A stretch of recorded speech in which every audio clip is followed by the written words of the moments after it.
Alright,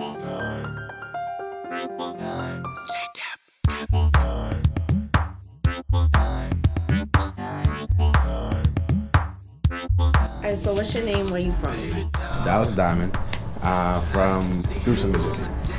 Everything in Virginia is top 40s, really, in the Richmond area. If it's not something that people have heard, they're not gonna get down with it. They're gonna be like, give you the awkward moment of silence, look like, okay, next. How old were you when you started singing?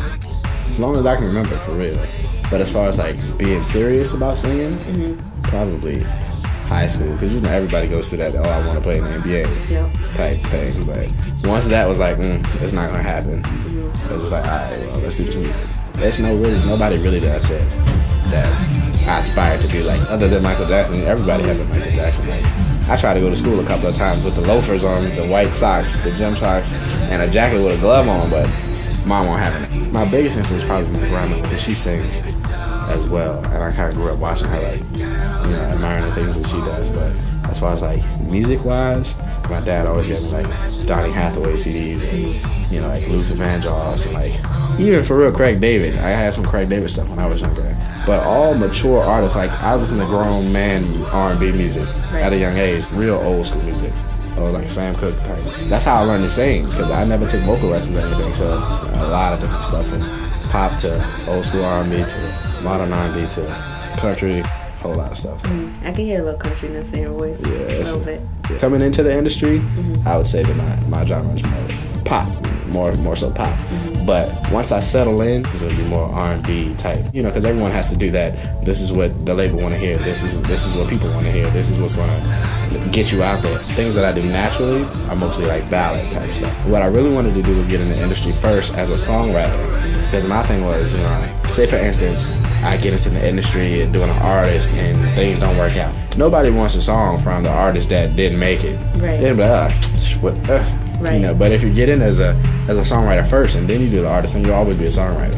Like Neo, The Dream, Kerry Hilson. If they fall off, they're still gonna write hits and people are still gonna make it because they had bank before they even started doing the artist. I have songs written from rock songs to country songs to pop songs to everything. So as an artist, you can't be all those things. So that's why I wanted to get into songwriting to kind of feed those out. We're working on shopping some songs out now. How do you keep everything original, keep everything sounding fresh?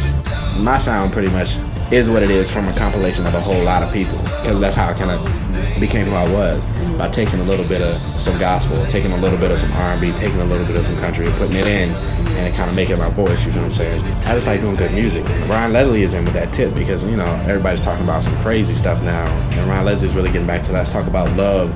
And it doesn't have to be just a ballad. We can talk about love, we can talk about having a good time, and you can bob your head to it. People are not really used to hearing songs about love, songs about having a good time in that same field where you're used to hearing rap. It's just like fashion. Okay? A lot of people say, fashion's always ever changing, blah, blah, blah.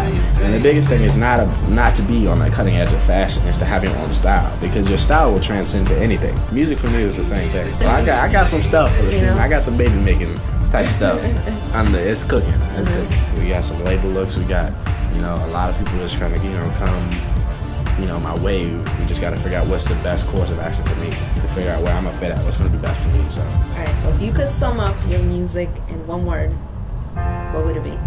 I would say it would have to be love.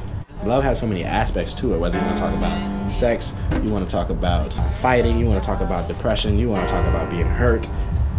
Love is everything that we live for, really. A lot of times, I'll just kind of put myself in an inspiration mode. At 18, I haven't experienced everything there is to experience in the world. And a lot of people say, well, if you haven't really experienced such and such, such, how could you write about it? The biggest hurt in being creative is experience, because your imagination is limited to what you know. You know what I'm saying? If you don't know anything, then your imagination can go so much farther. Oh, my friend.